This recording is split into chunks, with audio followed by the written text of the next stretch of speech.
so if you haven't seen it, we did a video on the 5-minute warm-up, so that's for all you people who, you don't have much time, you hustle to the golf course, and you just want to kind of get yourself moving before you can peg up the first tee shot. Exactly. This is how to warm up, and Mark, having played professionally, how to warm up for a competitive rounds. You can't be too harsh on yourself, and I say that because golf is mental. So I'm gonna get, you know what, it sounds silly, but I'm gonna get accustomed with my environment here, right? I mean, I'm gonna get comfortable with where the clubhouse is, where the pro shop is, where the first tee is, because you don't want any surprises, right? When you're under pressure and you're thinking about things, you want to know everything. So obviously this is kind of catered to what I like to do before my warm up, but it is very consistent what PGA Tour players and high level players do. They all have a stretch or a workout before, just nothing crazy. Again, they're not trying to lift a ton of weights, they're just trying to get their body moving. Some of them go to the putting green first, hit putts, and then kind of head to the range. But I always chip first because I feel like that gives me the best chance at like making solid contact on when I get to the range. So when you're chipping there, I guess you're looking for how does the ball react on the green? How does the grass feel? Is it, depending on where you're playing, is it grabby? Is it tight? Is it like all of those different things affect how dry, wet it is? Exactly. I for sure. Those are all things that I think subconsciously too. Your brain's a pretty powerful machine, and it is taking those things into account.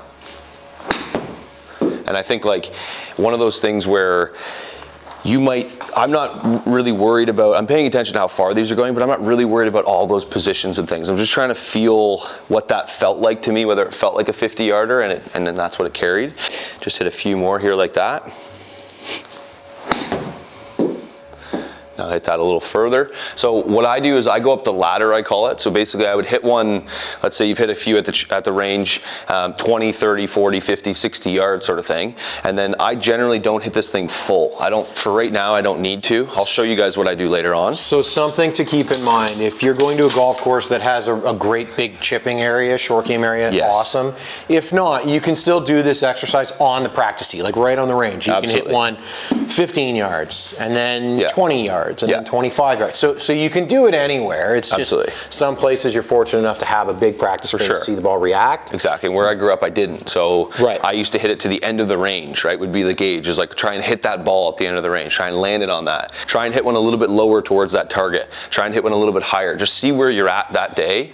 Am I going to be perfect? No, but at least that gives me some confidence when I get close to where I'm trying to aim. So again, I just switched to gap wedge here. So I didn't hit that lob wedge full. I'm going to kind of do the same thing here with my gap wedge.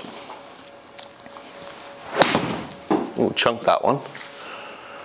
Okay, but you're just adding a little bit of speed. Again, we're just trying to get the body moving. Yep.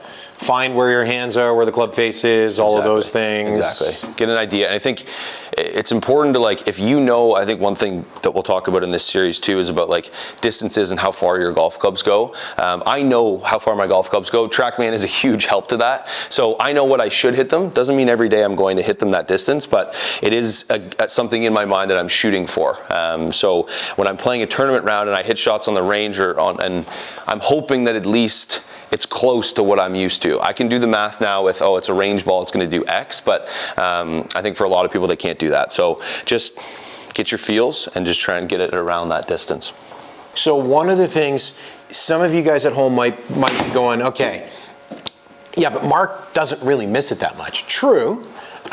He still does miss it, but what he's looking at and what you should be looking at is, okay, what are my averages? What are my tendencies? Am I fading it? Am I drawing it? Is it coming out left, right? All of these little things. What you're not doing is going, ooh, I'm towing it today. I better try this swing thought. No. Just focus on your setup. Focus on all of the little things that you're supposed to be doing regularly. Get yourself into good positions, give yourself the best chance of being athletic to be able to hit the ball better. And I think to add on to that too is like what you're trying to do right now, and obviously like Matt said, is like I generally hit it pretty solid, but everybody's gauge of what their good is changes as you get better.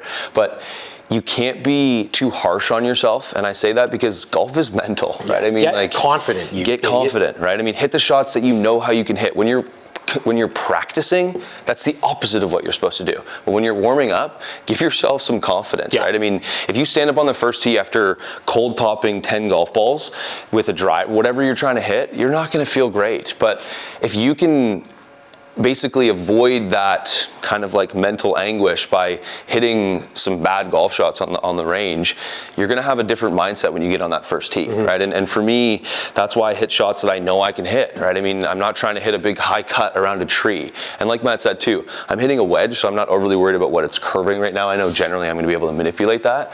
But of course, if I try and hit a draw and everything's fading today, I got to hit a little reset and I got to figure something out quickly. And I'm not going to throw the panic button or throw the parachute. I'm going to go, okay, how can I overcome this today? And maybe it's a setup thing, maybe it's a ball position thing if you understand your golf swing, or maybe it's just, hey, that's what I'm doing today and I've got to figure out how to play it because I got to play in 25 minutes, right? So and that's it could be the case that, let's say, again, we're not at drivers yet, but if you find, hey, normally I like to draw my driver and today I'm fading it all day long, guess what? You set up on the first tee if you're hitting a driver and you aim left center. Exactly. And you hit one, and if you see it fade, you keep doing that until it stops fading. Exactly. And that's all it is. You don't change your swing. No. You bring whatever you got. Yeah. And you change where you're aiming. You're not going to reinvent the wheel here. Nope. And maybe eventually your body will warm up or you'll react and your tendencies will kick in a little bit more and you'll start to draw it again. Exactly. And that's where you can start aiming at the right side. Okay, so Mark, you're taking your time between shots, and that's very important, especially when you have time. Yeah. When you're playing competitively, you don't get that rapid fire 25 7-irons in a row. It's not a workout, it's a warm-up, and there's a big difference. Absolutely. So you want to hit a shot, maybe even take your glove off, clean your golf club. Take time in between. Exactly. Those sorts of things are really important to get yourself feeling very much like you're on the golf course. Absolutely. And if it's not 30 degrees, you should not be sweating. If you're doing that, you're overexerting yourself. You're burning too many calories, too much energy. You've got a 5-hour walk ahead of you with a lot of decisions to make. So all the mental things that you can kind of save all that acuity, it's really important. So Mark, you've gone lob wedge, gap wedge, 9-iron? Yeah. Okay. So for me, it's something that I do like to feel. There's a couple of different swings I make with it. So I hit a shot about 150, which is like a little bit further back in my stance, and I take it more inside and hit a little bit of a draw, but it's lower, like that. And so that one comes out for me. There's not a lot of club head speed in that. That was 78 miles an hour, or sorry, 82, it just moved. But that carried 152, and it did the shape that I wanted. I'm happy with that. Like that's about as much as as hard as I swing with a 9-iron. That's probably close to 160 carry, I would assume so. Yeah, you turn over a bit. I think you're bang on. That's pretty good. 160. That's exactly it. Now Pretty again, good. we know that you don't have a TrackMan when you're on the range. Absolutely. So you're more focusing on, is it going at the target where you're aiming it? Yeah, that sort of thing. Yeah, exactly. So I know, because obviously I've been able to practice on a TrackMan for a while. I know how far I hit it when I hit it perfect, let's say. So I got 7-iron now. So Mark's got a 7-iron now. Perfect. So again, he's gone from 9-iron to 7-iron. So today you're going odds, sounds like. Yeah. So he's got 9-iron, 7-iron. So for him, that's about 180. Pick a target around 180 yards for him. Yeah. For you, that might be 150. Again, you're focusing on all the same things. Is your setup good? Is your alignment good? How's your tempo? Exactly. Hit it in the club face and just make sure it's going and curving in the direction you want. For and sure. that is how you warm up. Yeah. You're not focusing on changing technique, nothing like that. Yeah. You're focusing on good setup, I've done good fundamentals, and then you can just play golf from there. I've done zero thought on swing speed or picking that up. As I've done this, obviously your heart rate starts to pick up. You get moving a little bit more. That's as much ball speed as I create with a 7-iron. So, I mean, I can be a little bit faster, but that's me with no thought about trying to swing hard and get that up there. It's just happened as I've gone through my warm-up, right? So that's why, again, I tell people, don't hit driver first. You'll get there, and it'll shock you how much better you hit it. Right, so that felt pretty good. It didn't rip left, which is always big for me. So when I hit that shot, generally for a lot of people too, when you try and take something and hit it lower, or you take something off something, it hooks or it pulls for a lot of people. And I would say for me, that's a shot that, okay, my body's moving pretty good. That means that I didn't just stop and my arms didn't just rush through. So I feel pretty good about that. That might be something that I do on the golf course. So now this is where I would literally hit probably 1 or 2 5-irons. 5-iron for me, it's probably the skinniest little club in my bag. So it's a blade. I don't ever feel like, oh, I've got no chance of hitting it, but this between my 4-iron is definitely a lot more focus involved. So anyways, gonna hit a 5-iron here. I generally carry it about 205. So we'll see, but this is uphill a little bit. even with the golf ball moving, I still hit that okay. Looks like So a moving target. Love that. Yeah. Love that shape for me, a little push draw. You don't hit a ton of 5-irons in a round of golf, and that's something for everybody at home to think about. What's a club you hit? Like if you have a home club, what's a club you hit a lot? Well, that's something you're probably going to need to get good with. Some of you might be a 5 hybrid. Some of you might hit a lot of 8-irons. Yeah. A club that you use a lot is something you really want to make sure you're comfortable with. You need that weapon for the golf course. This is a club I know I'm going to hit into par 5s. Generally, the golf course that Matt and I play.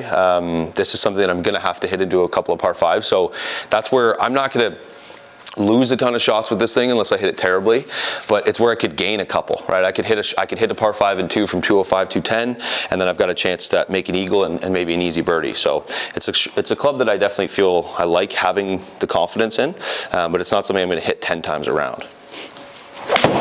That's as good as I've hit a golf ball. Yeah, that's okay. That's so good. God, I wish I could do that just one time. But you'll see again, like as I go through this, it's not a shock that the 5-iron was easier to hit than it would have been if I just grabbed it right away. So this is the club that I hit off of probably on average 5 or 6 tees around. Any par 4 at 400 yards or less, that's what you hit. Exactly. If I hit this generally about 250, 260. So for me, and you saw kind of my numbers, I mean, a pitching wedge or a 9-iron for me, 150 is a number I'm really comfortable with. So if I hit this 250 on a 400-yard hole and I have 150 yards to a middle pin, I'm pretty happy. I'll not make a bogey. I should not make bogey from there. Yeah. Unless we're playing a really, really, really tough golf course. Now, if I don't play a driving iron because I don't hit it solid enough, but for me, it's probably a 5-wood.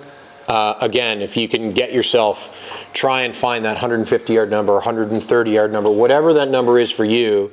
That way you can hit a club off the tee that gets you there. So play the hole backwards and plan it out. Exactly. You can make yourself, you can avoid a lot of unnecessary bogeys and doubles. I look at a hole as like, how do I hit the green? What's the easiest way for me to kind of hit the green from what distance? Yeah. Anything above 170, I'd rather not be that far if I could.